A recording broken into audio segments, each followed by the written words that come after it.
บรรยากาศแคบน้ำอยู่เมืองสอนอันนี้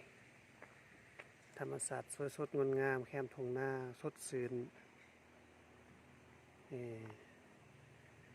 แขกไปไทยมาเสิร์ฟมาแหวเด้อตูบ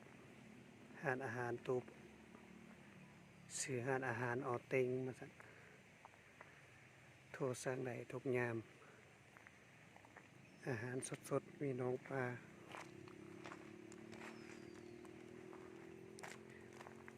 บรรยากาศสุดยอดเลย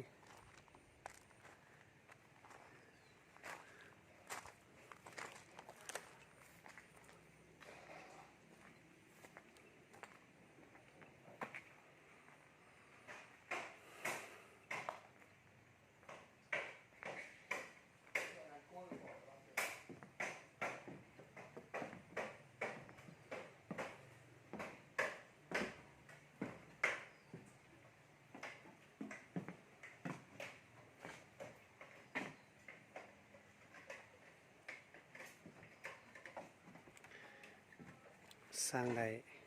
ปลาสดๆอยู่ในหนอง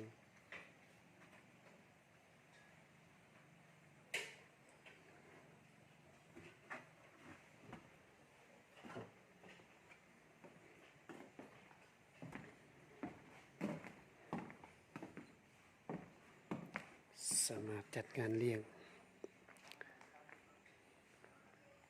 งานสร้างสรรค์ต่างๆ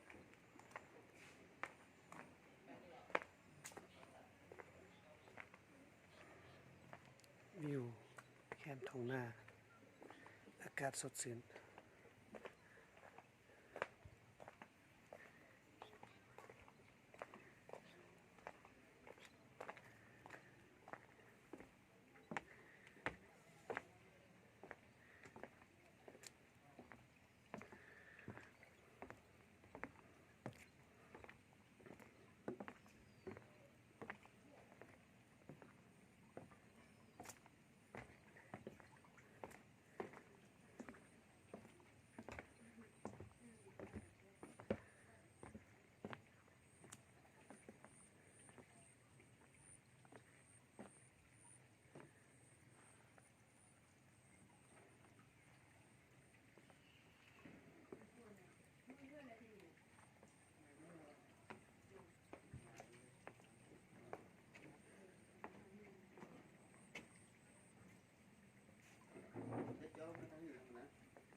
ทีมงานมากินข้าว